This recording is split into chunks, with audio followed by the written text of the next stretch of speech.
BC రిజర్వేషన్ల బిల్లుకు సంబంధించినటువంటి అంశంలో చట్టానికి సంబంధించినటువంటి అంశంలో మాట్లాడే అవకాశం కల్పించినందుకు తమరికి ధన్యవాదాలు తెలియజేస్తా ఉన్నా అధ్యక్ష. అయితే ఈ రిజర్వేషన్లు పెంపు పైన గత కొన్ని రోజుల నుంచి ఇటు రాష్ట్రంలో రాష్ట్ర ప్రభుత్వంలో ప్రజల్లో కూడా ఒక భారీ స్థాయిలో చర్చ జరిగింది. కొన్నిసార్లు సర్వే సరిగా లేదనే చర్చ విస్తృతంగా సాగితే కొన్నిసార్లు బిల్లు పెట్టబోతున్నామనేటువంటి చర్చ ఇట్లా పలు దఫాలుగా జరుపుకుంటూ వచ్చింది. అధ్యక్ష, నిజంగా ఈ రిజర్వేషన్లు వీటి అంశాన్ని చూస్తే ఇది ద కాన్స్టిట్యూషన్ ఆఫ్ ఇండియా అధ్యక్ష. ఇది రాహుల్ గాంధీ గారు అంటే ఈ బుక్లను ఎక్కువ ప్రమోట్ చేసిండు, అందుకే ఇది ఇప్పుడు ఫేమస్ అయిపోయింది.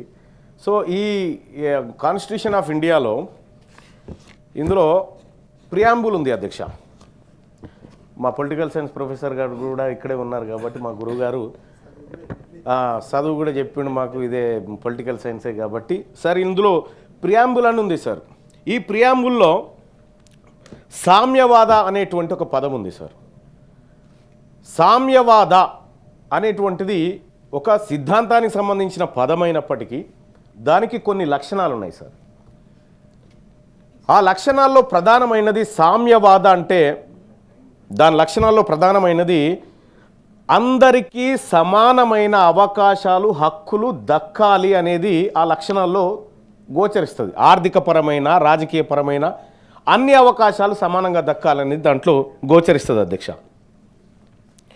అధ్యక్ష, ఇంతవరకు బాగుంది. భారత రాజ్యాంగం ముఖ్యంగా సామాజిక ఆర్థిక రాజకీయ అవకాశాలు అందరికీ సమానంగా ఉండాలని చెప్తా ఉంటే ఇది ఎందుకు రాసుకున్నాం అధ్యక్ష మనం కాన్స్టిట్యూషన్లో? ఈ దేశంలో ప్రజలందరికీ సమాన అవకాశాలు లేవు, సామాజికంగా ఆర్థికంగా రాజకీయంగా వెనుకబడిన వాళ్ళు మరియు అప్పర్ కాస్ట్ అందరి మధ్య వ్యత్యాసాలు ఉన్నాయనేటువంటి కారణం చేత ఆ పదాలన్నీ తెచ్చుకొని మనం ప్రియాంబుల్లో పెట్టుకున్నాం భారత రాజ్యాంగంలో. అధ్యక్ష,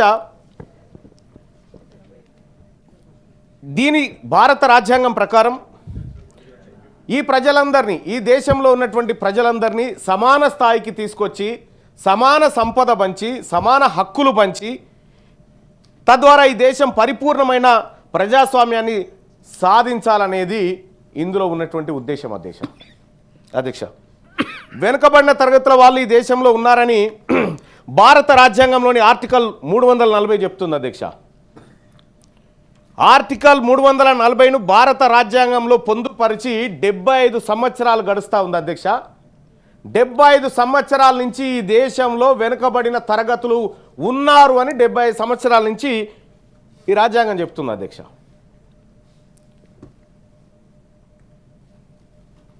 అంటే ఇంకా ఈ దేశంలో ప్రజలందరూ ఒకేలాగా లేరు, అసమానత్వంతో ఉన్నారనేటువంటి మాట ఆర్టికల్ 340 ద్వారా మనకు అర్థమవుతుంది అధ్యక్ష.